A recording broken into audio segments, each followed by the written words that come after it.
Hunting the wild turkey is perhaps the most challenging and yet rewarding type of hunting available for today's sportsmen. In this video, Successful Turkey Tactics, we will try to help you understand the who, what, why, when, and where of turkey hunting.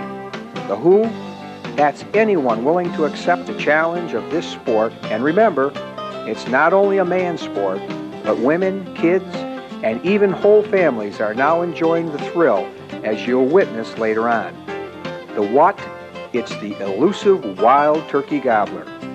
The why, it's a challenge to match wits with one of nature's wiliest creatures, the American wild turkey.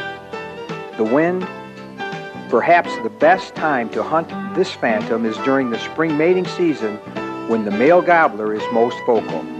And where, nationwide, 49 states now offer today's sportsmen spring gobbler hunting.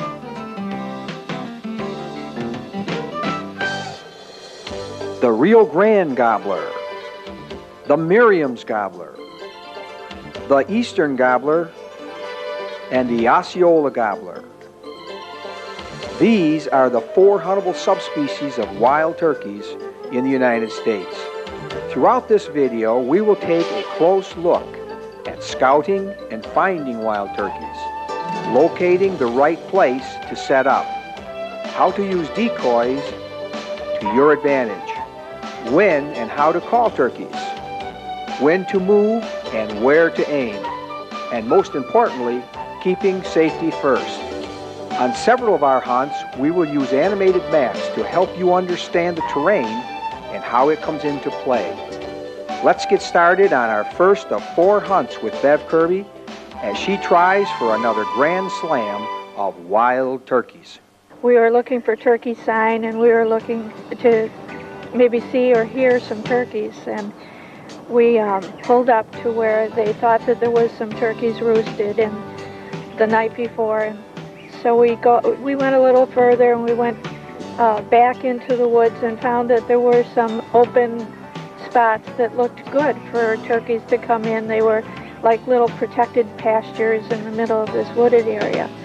And we continued to go through, and you'd go through some thick woods, and then you'd get back farther and it would open up again. So it looked real good for a good turkey hunt. So I was confident that we would be in turkeys, whether they'd come in or not. You never know.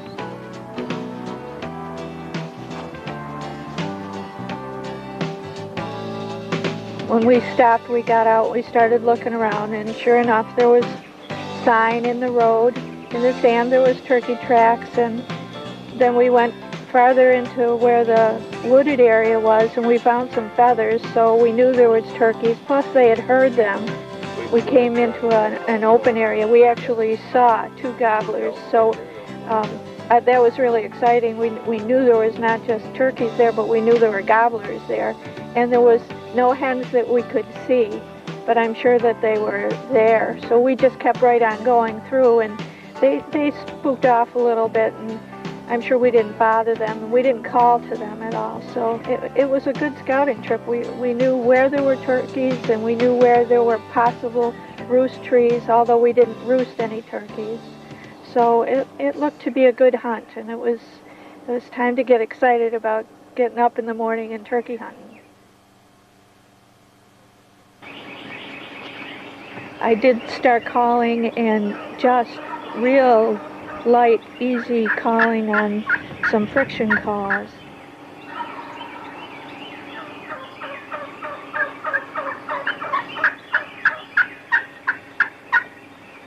Shortly after that, they started responding, and every time they called, or they would tree call, or they would putter cluck, then I would duplicate that as best that I could.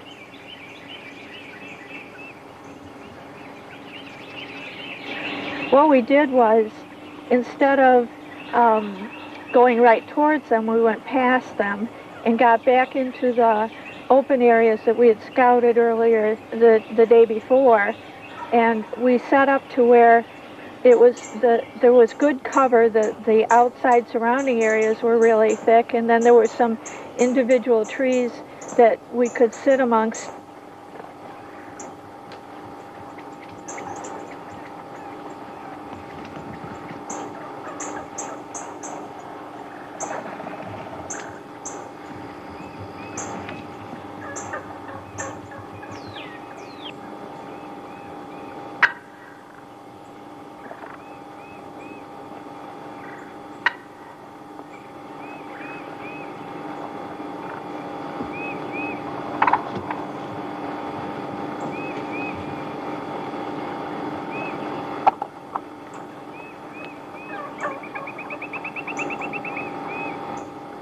I wasn't going to shoot the jakes. I had pretty much decided that.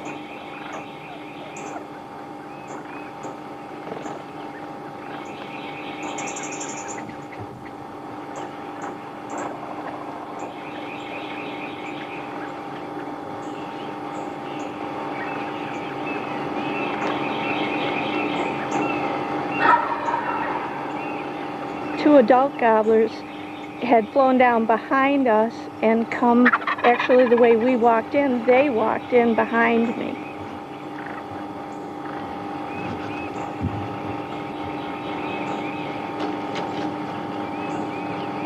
Something happened that the two gobblers they got spooked and they ran, and that's when I actually saw that there were two adults.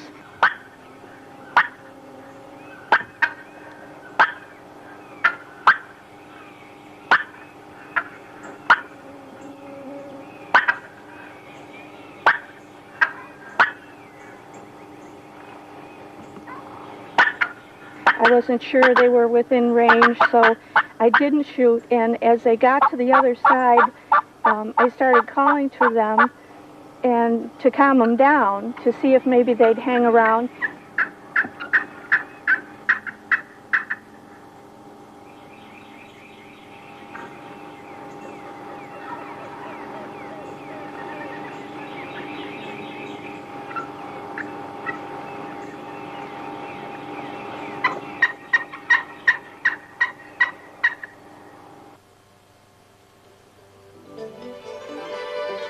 In this illustration, the green represents where Bev and Emmett set up first thing in the morning. The yellow shows where they placed their decoys. Notice the decoys were placed in a high visible area in the open, but close enough to shoot. The jakes that flew in are represented by the top moving lines that go to the decoys. The lower moving lines show the movement of the big gobblers. They came in from behind the hunters and eventually spooked. The hunters decided to relocate, knowing the gobblers were not badly disturbed.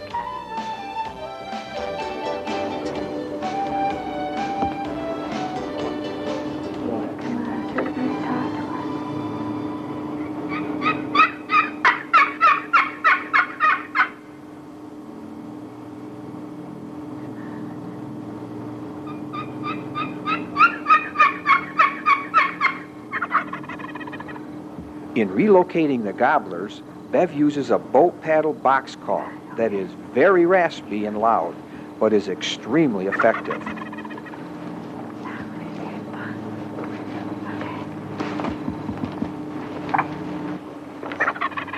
Some talking turkeys.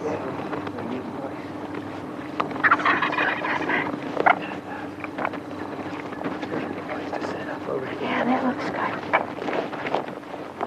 After setting your decoys, for safety, always find a tree as wide as your shoulders. Look out that way and I'll look out this way. Yeah, that sounds good. Boy, my heart's beating now.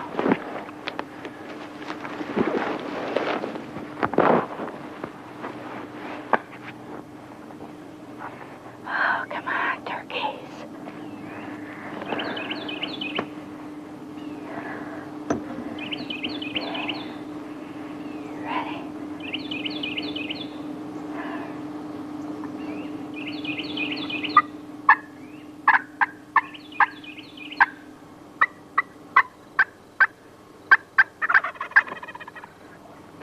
Once you locate the direction of a gobbler's approach, move your left shoulder in that direction to ensure a full 180-degree gun swing with little movement. Vice versa for left-handers. Also, draw your knees up to your chest to use as a gun rest, so little movement will be necessary once that gobbler gets in close.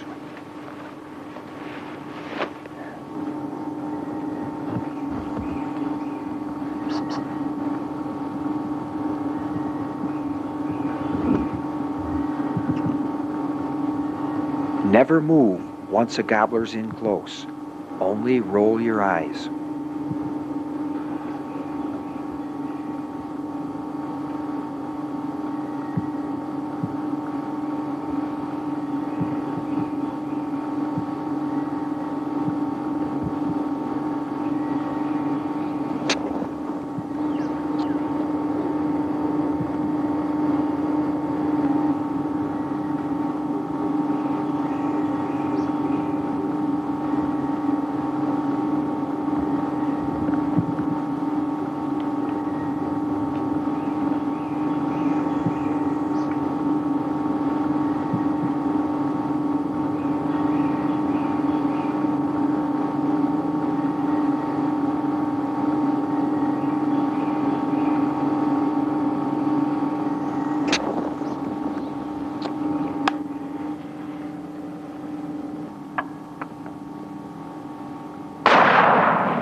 There you go. What, he's about... Come on, I gotta start learning how to guess weight.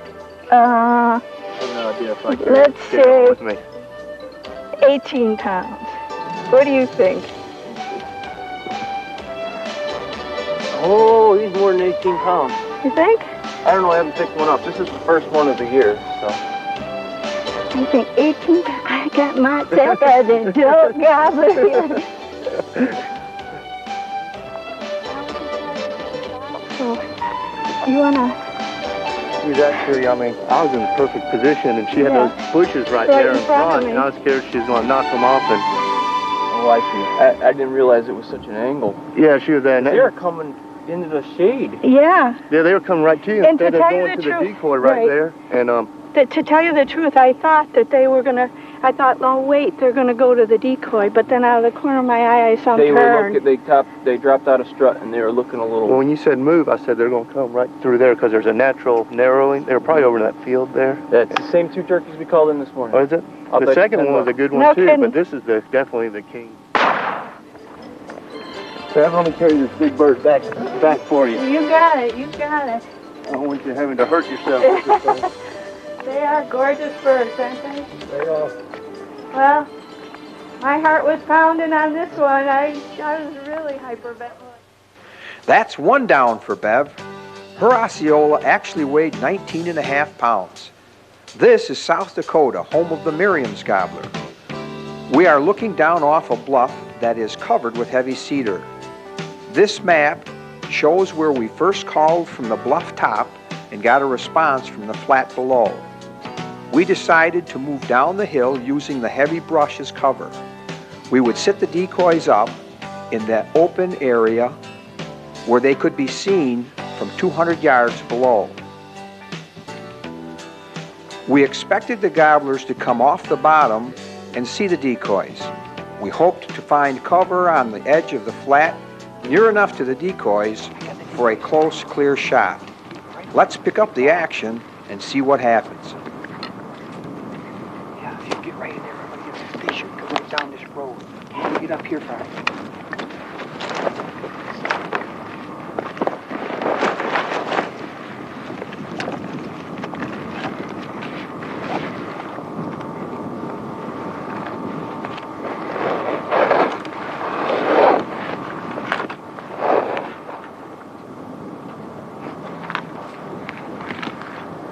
I set up some 30 yards uphill behind Bev and get my head net up and ready to call.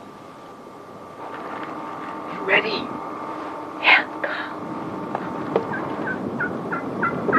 I start off with a slate call and build up a little excitement by using both a slate and mouth call at the same time.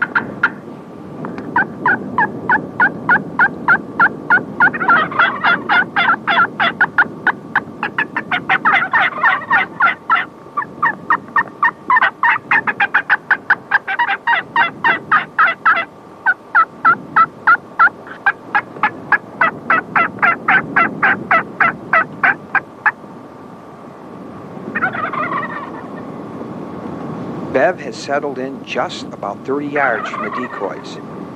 In the blow-down cottonwood thicket, she has perfect cover.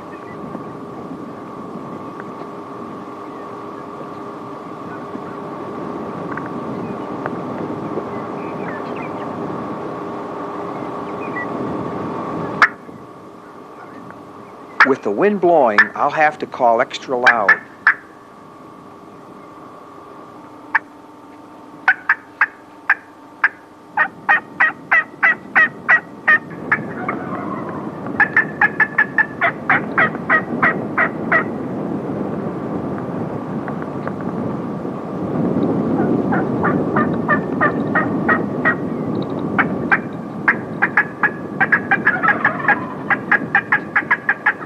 Once they see these decoys, they should come straight in.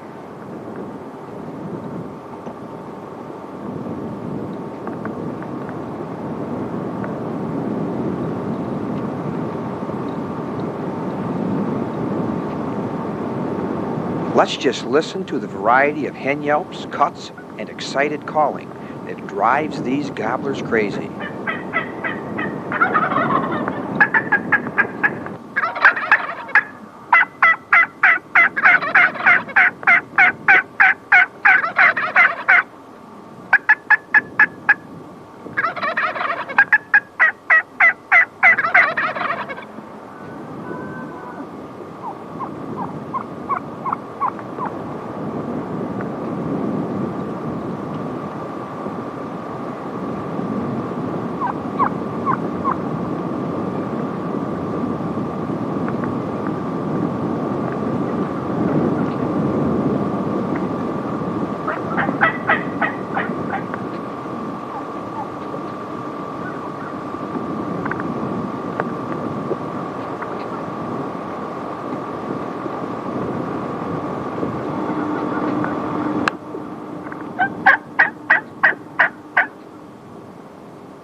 tips, you mean, in the dark feathers?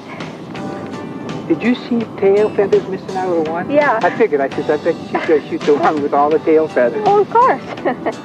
Gotta put my fan on the wall. Boy, they gobbled right there. You called those guys right up.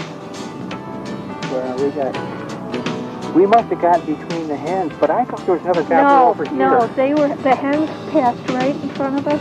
And kept on going? And this gobbler, you called these guys right from the hens.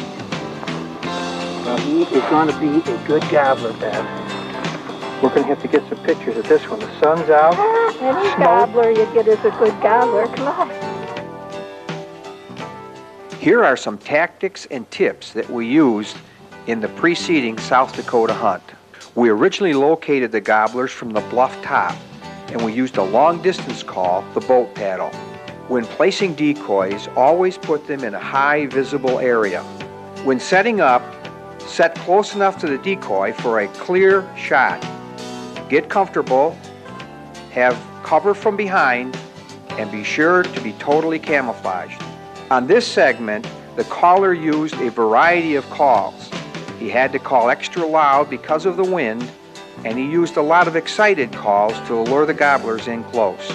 Remember, for safety's sake, never take the safety off until you're ready to shoot, and make sure that it gets put back on before you move.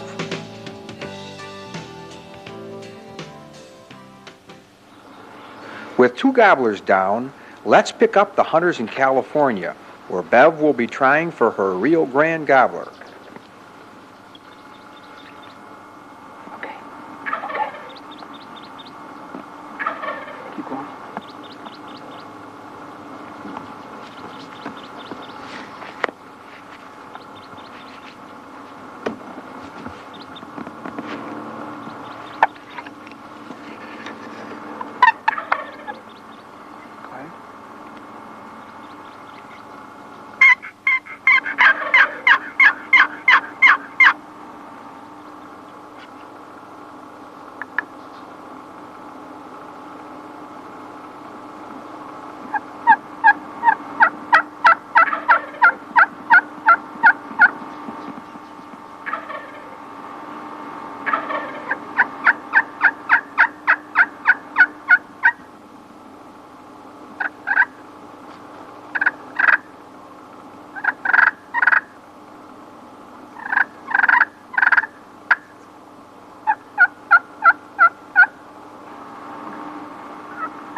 Had to catch that one.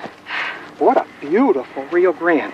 Man, I was getting so cramped. And I had the bead on his head for so long, and I kept waiting and waiting for him to come closer.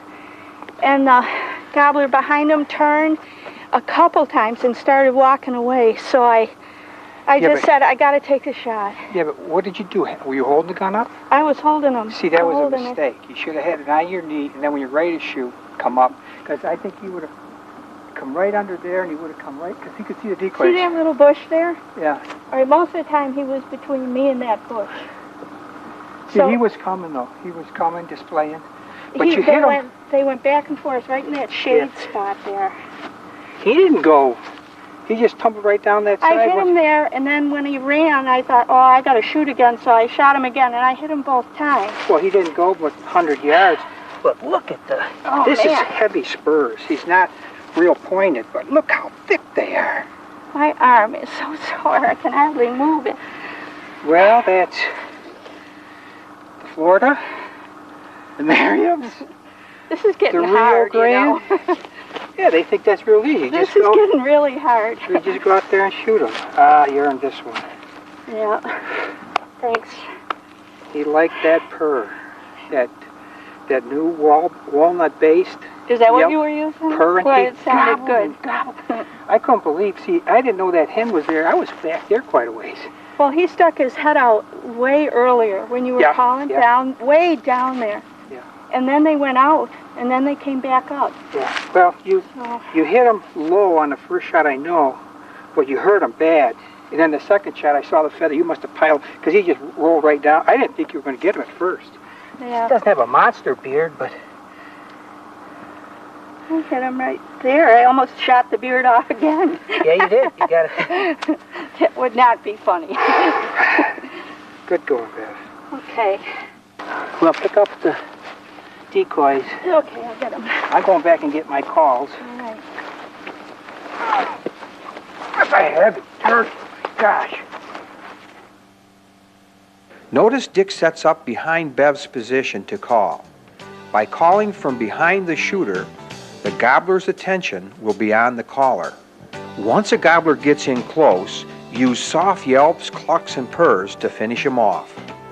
Knowing a fence will oftentimes stop a gobbler's progress, the shooter and decoys are located close to the fence.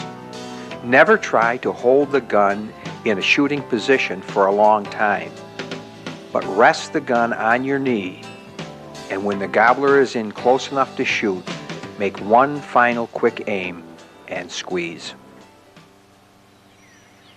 Well, with 3 down, Bev's quest for a grand slam takes us to Missouri, where she'll be hunting the eastern wild turkey.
about 20 pounds, I think. Yeah. Well, there's your grand slam, huh? Yes, man, that is right. This is over. This is done. We did this deal. I was nervous about the last turkey, getting this turkey. On the preceding hunt, Bev made her first calls from a ridgetop. She got 2 gobblers to respond. She moved about 200 yards between the 2 gobblers and set up and started calling. She got 2 hens from the left to come across, up and over the ridgetop and cross the logging road in front of her. They were headed toward the gobbler to her right. It was the gobbler that was farthest away that came right down the logging road that gave Bev her opportunity at her eastern gobbler. Perhaps the best tactic or tip that we could give you on this hunt is to remember a gobbler will come the quickest, easiest route to you that he can find. In this instance, it was the logging road. Congratulations are in order to Bev as she adds another grand slam to her record. This hunt, as you can see, is in California. Dick will be hunting with Bud Dietzen, who won the hunt through the National Wild Turkey Federation. Man, you're gobbling all around us. Go ahead, sit down. Sit down and point. That shoulder right towards you. Yeah, get that against the back here. So you gotta get comfortable. Just take your time. Just set the gun down for now, because it's gonna be a while. Get your head net on. Man, they're gobbling all over the place.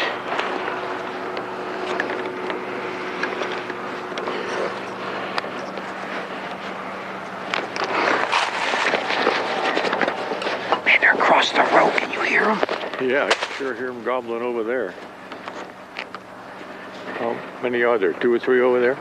Oh man, I don't know. There's a bunch.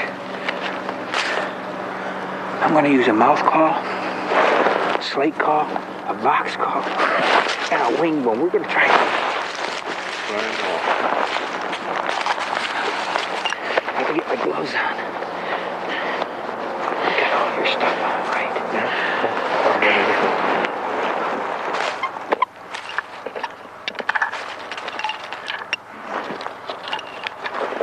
Clean this slate now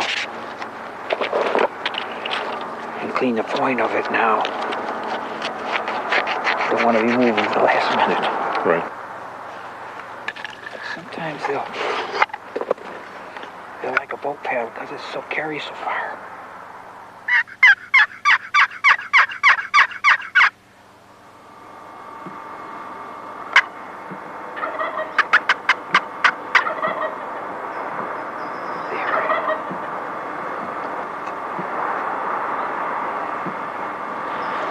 But I want to try to get up on top of that ridge. See, you can hear those turkeys gobbling over there. But these turkeys, I don't think, can locate us. If I can get up on top and call to them and get them coming, I'll come back. Okay. Otherwise, we're going to get in the truck and go all the way around and go up on top. Okay. I'll take this boat paddle with me. You just wait right here. I'll be back. Okay.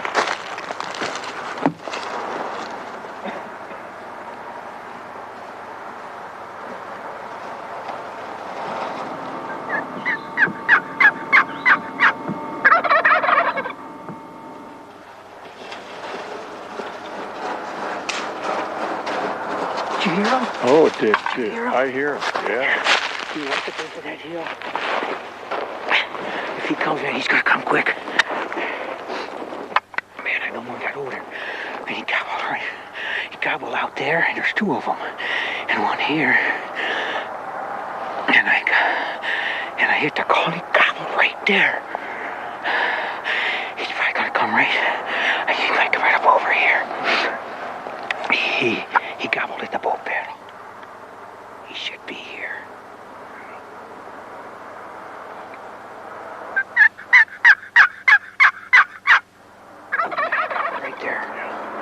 He should come over the top any second.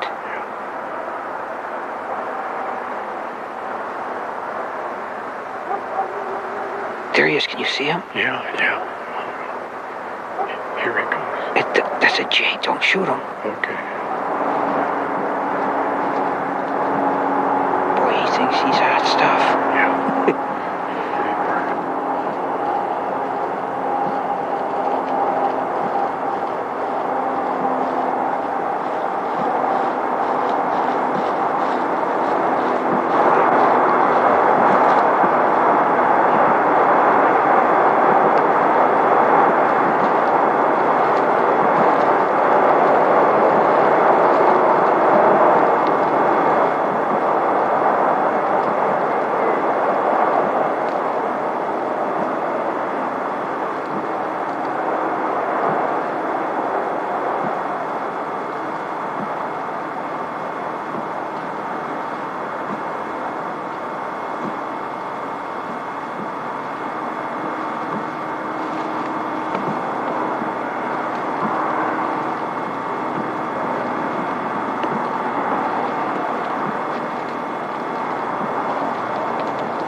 The big one at the top of the hill. Oh, he's a beauty, with a big fan. Here he's gonna come. Yeah. He's gonna come. Man, look at the beard on him. That Jake's gonna get out of here now. There he comes. Wait.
Look at this bird.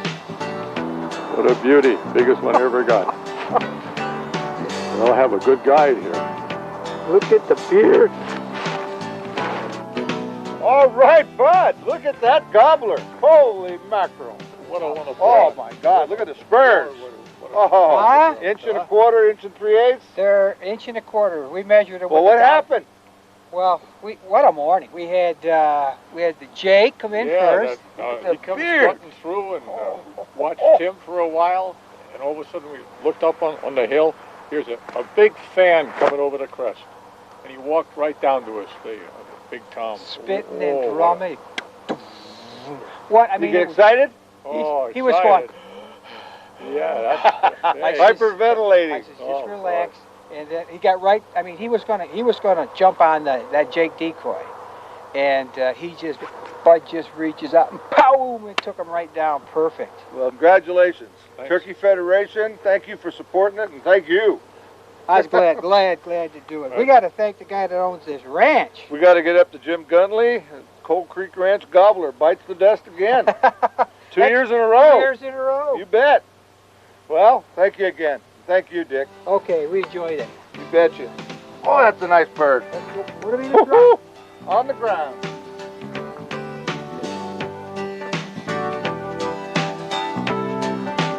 Let's recap this California hunt and show you what happened. This map shows that we came off the main road, came in and parked. From this position, we called up the ridge and got gobblers to answer. We moved up the ridge and over into an open area that we had hunted prior. We placed a decoy in the open area and set up. After Dick called to the turkeys, the X on the right represents the Jake that came in first. The X on the left represents the gobbler, the big gobbler, that came in later, that Bud was able to take. Let's look at some tips and tactics on this California hunt. When the gobblers didn't come, Dick left Bud and went to the ridgetop and called. They immediately followed him back down to the decoys and Bud's location. By being patient and letting the Jake come in first and not shooting, Bud got an opportunity at a big gobbler. Notice the Jake coming in is very cautious. It's because he doesn't want to run into an adult gobbler. Once this Jake sees the big gobbler, he immediately falls out of strut and leaves. A perfect head and neck shot makes for a quick, clean kill.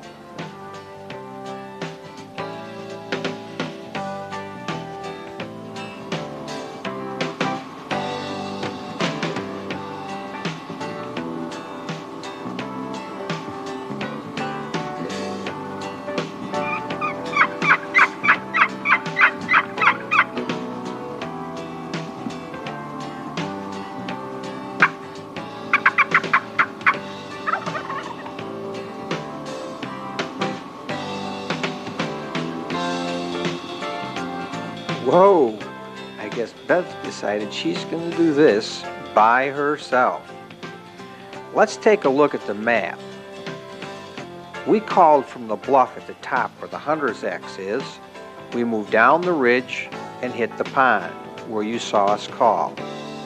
And Bev took her decoys and went her way.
Hold them up.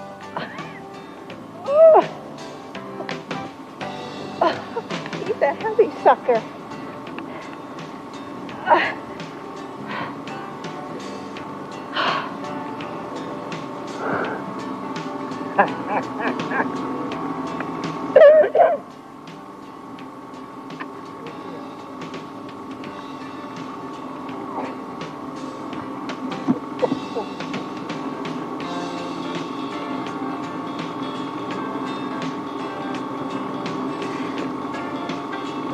And I like hunting here because you can see so far. You can usually see the turkey coming in. Yeah, and you know he's out there. You just don't know where he's going to come. And that was exciting. I like doing that. Whoa. That turkey's going to weigh 20 pounds, and he's got a big beard for a Merriam's. And I'll tell you, spurs on a Merriam's, pretty hard to get a 1-inch spur on a Merriam's. I'm getting more used to this turkey hunting, Dick. Remember, the boat paddle got it started. Grab your gun. Yeah, you got it started, but I killed him. That's right. As you can see, this isn't only a man's sport, but the gals can do it too. From the map, you can see where Bev set up and where she put her decoy. Little did she know there was a fence between her and the gobbler. Oftentimes, they won't come through a fence, but this one did, came up on the dike, and you saw what happened. On our last hunt, let's watch a father and son share the joy and thrill of a spring gobbler hunt. This is my second year turkey hunting, and last year I didn't get one.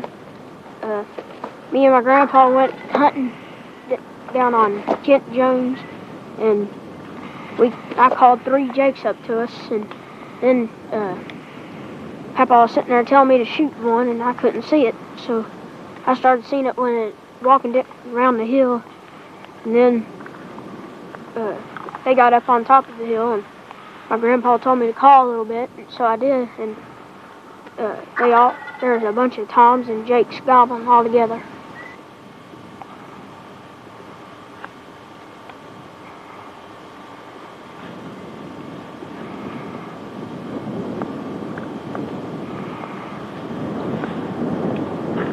This year, we went out for the past 2 days and hadn't had any luck except for today.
Take your time now. But you cut around just a little bit. This way toward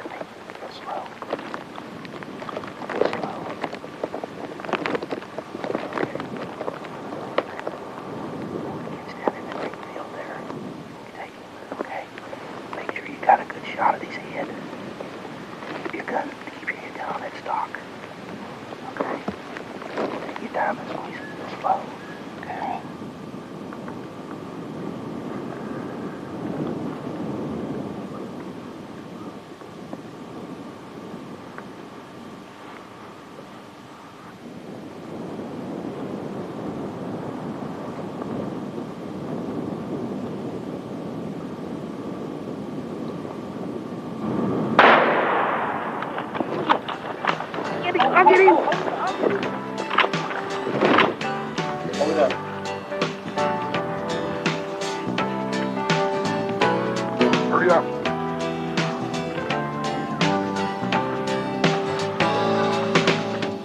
Well, Mikey Jones and his dad will never forget this hunt. But just remember, don't pressure a young hunter or a gal getting started. They have to learn too.